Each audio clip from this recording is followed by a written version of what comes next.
पितृपक्ष में हमें क्या सिखाया जाता है कि पितरों के निमित्त पूड़ी आदि जो हम टिक्कड़ बनाते हैं उसको क्या करते हैं, उसको छत आदि में रखते हैं। क्यों रखते हैं? काग के लिए, कौवा के लिए। और कौवा उस अन्न को खाता है और वह अन्न हमारे पितरों को मिलते हैं। या तो एक धार्मिक भावना हो गई। अब इसका वैज्ञानिक रूप देखो। हमारे शास्त्र दो वृक्षों की बहुत महत्वता बताते हैं, एक पीपल और दूसरा बरगद। यह दो वृक्ष कैसे हैं? इन दो वृक्षों को कभी काटना नहीं चाहिए। पर एक बात विचार करो, यह दो वृक्षों की ही बात क्यों कही? क्योंकि यह दो वृक्ष ही ऐसे हैं जिनका कोई बीज नहीं होता है। आप आम का पेड़ लगाना हो तो क्या करोगे? आम का बीज लगाओगे तो उससे पेड़ उत्पन्न हो जाएगा। परंतु बरगद और पीपल का कोई बीज नहीं होता। जो उसमें बीज लगते हैं ना, उसको आप लेकर आओगे और गाड़ोगे तो उससे कोई वृक्ष नहीं उदय होगा।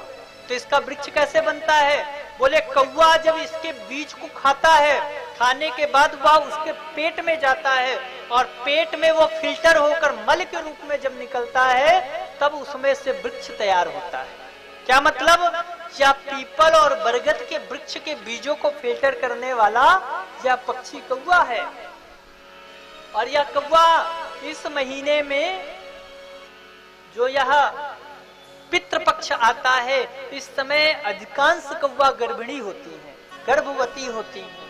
उस समय उनको सबसे ज्यादा अन्न की जरूरत, भोजन की जरूरत होती है।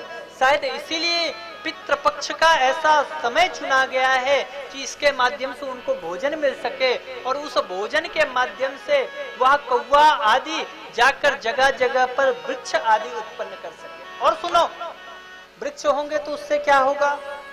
पीपल का पेड़ और बरगद का पेड़, दो ही पेड़ ऐसे होते हैं जो महाराज हर समय सबसे ज्यादा ऑक्सीजन छोड़ते हैं।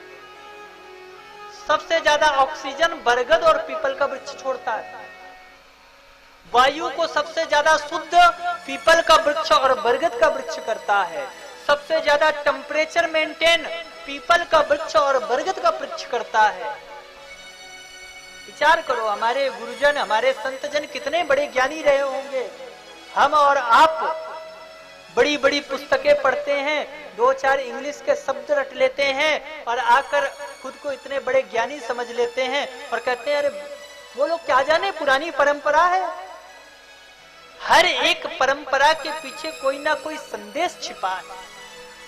सनातन धर्म हमारा कोई ना कोई संदेश देता है और उस संदेश पर कार्य होता है।